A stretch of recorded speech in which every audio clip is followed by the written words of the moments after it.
700,000 տոննա կոշտ կենցաղային աղբ է գոյանում ամեն տարի Հայաստանում։ Մեկ հայաստանցի նորական ստեղծում է մինչև 800 գրամ թափոն, եվրոպացուց 2,5 անգամ պակաս։ Բայց այսքանով լավ նորություններն ավարտվում են։ Երկրում կա 100-ից ավելի բաց աղբավայր, սակայն չկա ոչ աղբի տեսակավորում, ոչ էլ ենթակառուցվածք։ Կառավարությունը հարցի լուծումը փորձում է տալ լիզինգի միջոցով։ Արտադրողը կարող է իր մոտ տեղադրել թափոնների վերամշակման հատուկ սարքավորումներ եւ տեղում փակել խնդիրը։ Դրանք շատ կոնկրետ սարքավորումներ են, որոնք հենց նախատեսված են թափոնների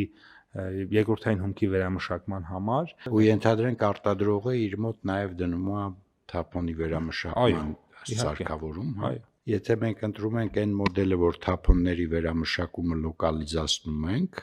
այդ դեպքում պիտի լավ խթանենք, որպեսզի հետո երկրորդ ծախսը չանենք մեծ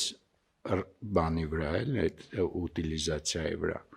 Հայաստանում տարեկան գոյացող 12,000 տոննա պլաստիկ շշերից չի հավաքվում գրեթե ոչինչ։ Անվադողերի 80%-ը պարզապես այրվում է։ Պատճառը պարզ է՝ վնասակար նյութերի մեջ չակելտավոր փող չկա, եւ աշխարհի ցանկացած զարգացած պետությունում դրանց վերամշակման ծախսը դրված է բիզնեսի վրա։ Կառավարությունը մշակել է օրինագիծ, որը ենթադրում է բնապահպանական վճարներն այսուհետև պետք է ուղղվեն հենց այս խնդրի լուծմանը։ Առանձին ինքը չէ տարանջատվում որպես բնապահպանական վճար եւ ուղղվում բնապահպանության համար, այլ գնում էր ընդհանուր բյուջե։ Իսկ հիմա արդեն ոնց որ կտարանջատվի ու կողվի, ասենք օրինակ վերամշակողներին, իսկ վերամշակողները կունենան համապատասխան գումար այդ թափոնները ուտիլիզացնելու համար։ Ենթադրվում է, որ օրինակ 1 տոննա պլաստիկի հումք ներմուծելուց գանձվող, ասենք 100,000 դրամ բնապահպանական վճարը կգնա պետական խողովակներով եւ կհասնի այն բիզնեսմենին, ով այդ հումքից պատրաստված ջրի օգտագործված շիշն է հետագայում վերամշակելու եւ վերադասնի տնտեսություն։ Օրենքի շրջանակում ստեղծվում է ԱՊԿ-ն, այսինքն արտադրողի ընդլայնված պատասխանատվության կազմակերպություն։ ԱՊԿ-ն ինքը վերցնելու այդ գումարները ներմուծողներից եւ վճարի վերամշակողներին։